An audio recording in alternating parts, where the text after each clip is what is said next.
Welcome to Great Talk and Entertainment. I'm your host, KJ, and this is the YouTube channel where I review movies and TV shows from all your favorite superheroes, including Marvel Comics, DC Comics, and much more. Please subscribe to my YouTube channel, Great Talk and Entertainment official channel. Now let's go, baby. Welcome back to the YouTube channel, everyone. My name is KJ. And today is my spoiler review for the new series on FX/Disney/Hulu. Love Story, John F. Kennedy Jr. and Carolyn Bessette. This is episode 8 spoiler review. If you have not seen this show, please pause this before you go. Could you please hit the thumbs up button, aka the like button? That would help my YouTube channel out, and I appreciate that. Come back and let me know what you think about episode 8 for Love Story. Again, this is a spoiler review. Y'all been warned. Now, let's get into it. This episode starts off with Carolyn just smoking a cigarette. Wow, it's like the 1997 song Smoker's Rings by K.D. Lang. She seems sad at times in this scene. She's happy to see John, but she's also just sad because of the fame.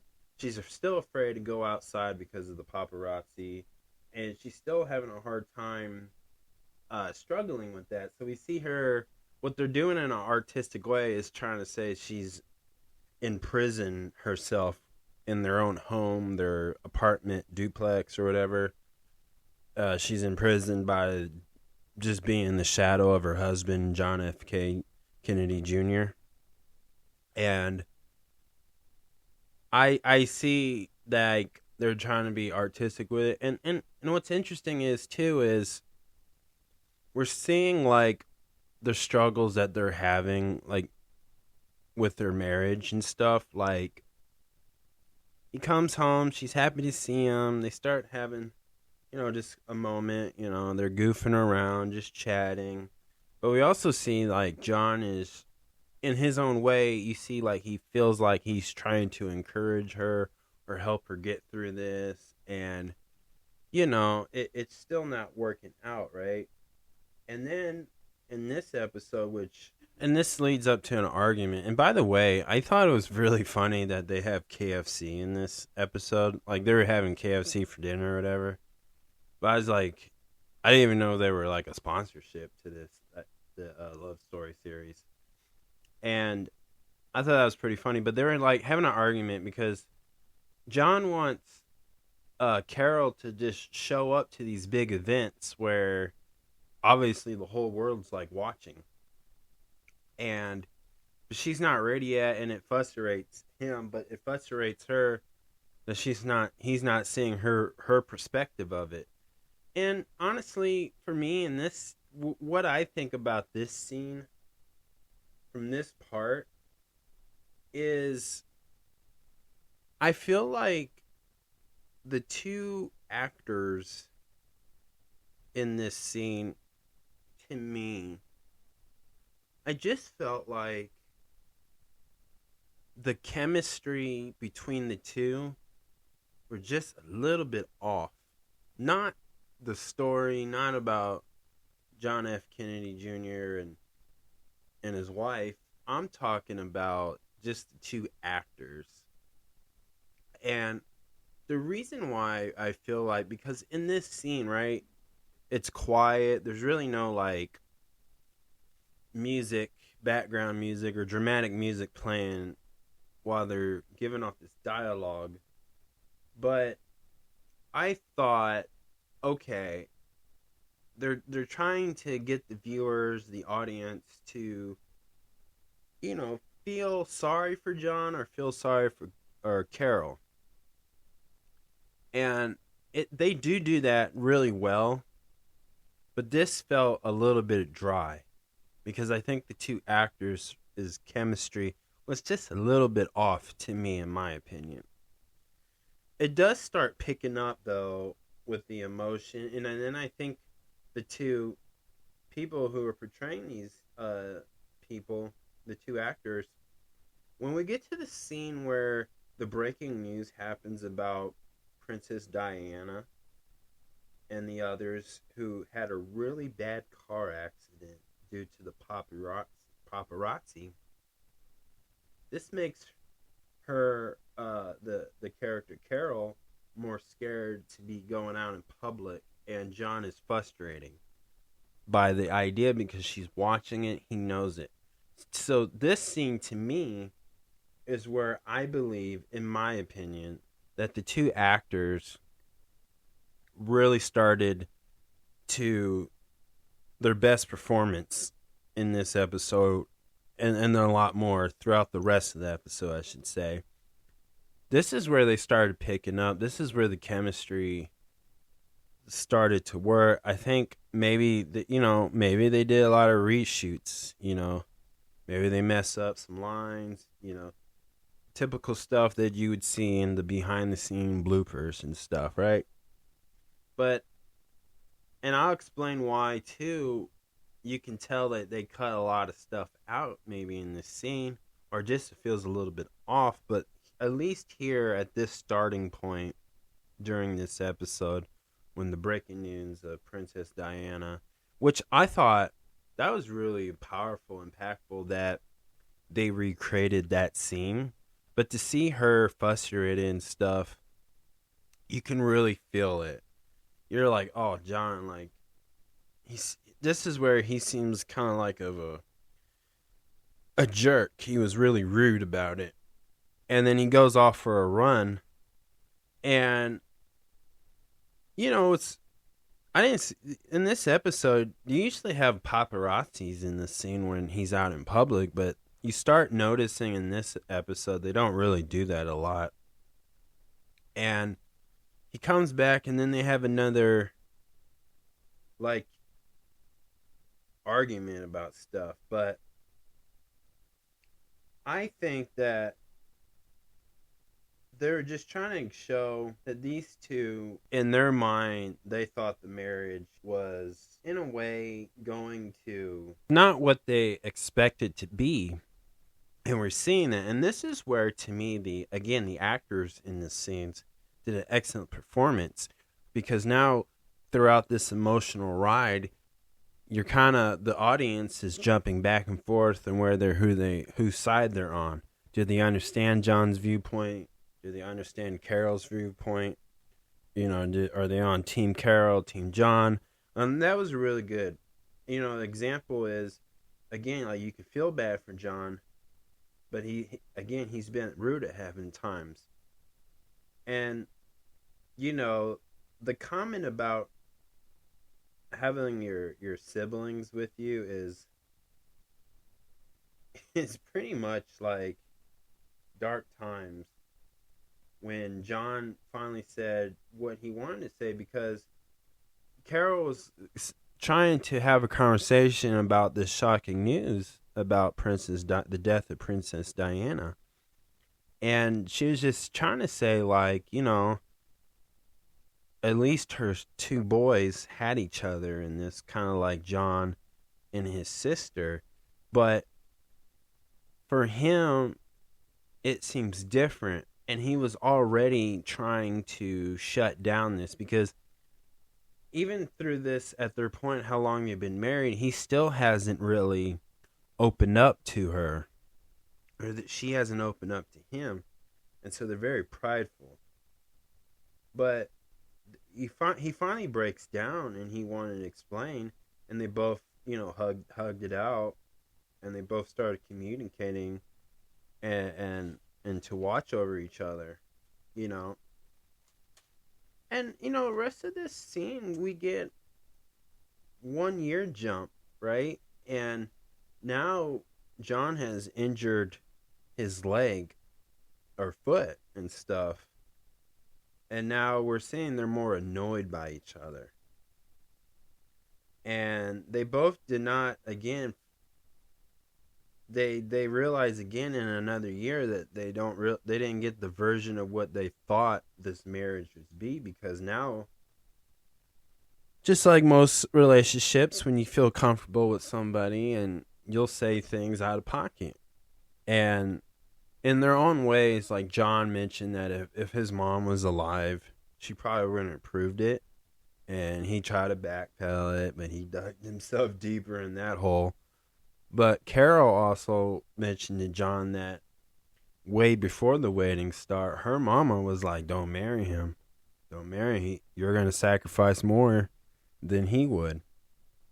And, this is the thing. Like, this is how they're showing it. But what I liked about this scene to me is you felt the passion, and you seem like they really care for each other.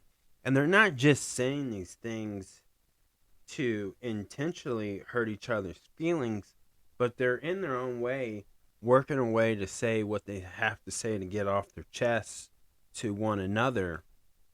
And the two actors in this scene really, again, they're really excellent in this particular scene. It didn't feel dry, it didn't feel boring. It made you keep paying attention. The dialogue was on point. You see the two just grieving over stuff. And I thought this was really, now it's like speeding up the part about these two. And to see him walk out and to see her and Carolyn cry, or Carol cry, was a hell of a performance. And I would say that's an Oscar-winning performance. That's an Emmy nomination.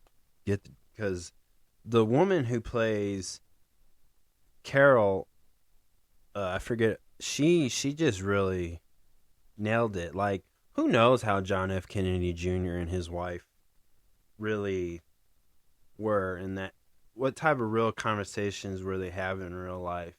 But this seems the closest to how the actual people would have been at that time in this era in that year. So I thought the dramatic walkout was the best part of this, because, again, the beginning of episode 8, it was just a little bit dry with the dialogue. And I felt like the two actors were just, their chemistry was off. But again, when we get to the Princess Diana's death scene, that's where the two really started to click. This is where you've seen that, because, like, it's so dramatic. Like, here's an example, too. When he was sitting in the chair and they just got done having a dinner party with their friends and stuff, and John kept saying, "Your friends, my room." And the two actors in the scene, there's this thing when actors like hold an item, like imagine a pen or a coffee cup. See, an actor and actress, if they're holding an item or whatever, they have to, in their minds, they're thinking, okay, I have to do something with this. I can't just hold it. They're gonna, like if you had a piece of pen, you're gonna pass the pen, throw the pen, put the pen down, something like that. And so for them, it was like candle. You see the guy who plays John F. Kennedy Jr. playing with the fire of a candle, the flame, and he kept putting his hand over it and over it, right? And it was the source of saying, like, this is how he's trying to get the actress who's playing Carol to tell John, hey, that's annoying me, without saying you're annoying, and to try to aggravate each other in that way. And so that was a really good scene. So this is where everything started clicking, and they really used every prop in that scene, like whether it was food, whether it was the fork, drinking the wine, smoking a cigarette, the way they walked around, they went from room to room, and they were dramatic. It wasn't too fast. They gave the time for the camera to cut through, and it was all making sense. So this really, for them to do that, it kept you focused on it, right? That's why when you see a show, a lot of dramatic shows, or love stories, they always have a prop. And it's just stuff like a cup. It can be anything, really. But it helps you, keeps your eyes on the screen. So when John's in the kitchen or the dining room, whatever they call it, he goes into another room where he's smoking by the window. And she just walks in, you know. So now you're seeing, like, in a way, not trying to get in each other's face, but they're like, it's like, without saying I'm not done talking with you, they just keep talking about it.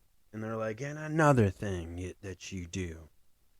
And then John's like, well, another thing that you do. And then they're just pointing fingers, blaming each other. You know, that was so good. And I enjoyed that a lot. And it's crazy because there was nobody else. Like, out of all the each episode, you've seen somebody else portraying a family member of the Kennedy or a relative from Carol's family. But you never seen them in these scenes. It was just these two. And it felt very intimate. It felt very like a breakup. It felt like there is a divorce coming. But they didn't get divorced in this scene. They didn't scream it. So when he packed his bag and he's like, you know, they went from high intense yelling to like calmly. He walked out and she said, if you walk out, this is going to hurt me the most. And he still did it. And now you see the pain and it really got you. And it was at nighttime. And so like, just felt like this was just between them. This whole episode was just about those two having this argument. You know, it wasn't intimate, but it was very personal. You know, this is where John didn't have to watch his words in front of the media. This is same thing for Carol. So they didn't have a lot of filters about this. So this was, to me, excellent. But it was rough to get to this part. So that's what I liked about it. And one of my favorite lines too is just the mentioning of them mentioning their mothers. You know, like it really shows like for those two, they're both close to their own mothers. John's very close to his mom. Carol is very close to her mom for and different reasons, for different situations. But I thought that was excellent. So that if I had to give this a 1 out of 10, I would say I would give this a 5. Really great episode. Not its best, but this was really good. And so I hope that in episode 9 they do the opposite of what they did in this, and just because this is episode 9 is the last episode for season 1 of Love Story. And so they really got to bring, this is where you really want to bring your A game in a creative way and to close this story up. And so each scene has to be meaningful, has to be emotional, has to be impactful. It has to cause the audience, the viewers to really, this has to get them to cry a little bit, have some tears come out type show. So this one, you know, this is, to me, I know I get it. This is kind of like the setup for episode 9, but I think they didn't execute. They made the point, but they didn't execute how they wanted to end it for episode 8. So I have to just stop at a 5. But that is my spoiler review. Please subscribe to my YouTube channel, Great Talking Entertainment official channel. Subscribe, hit that notification button so you always be updated with all my latest content. Thank you guys, and peace out.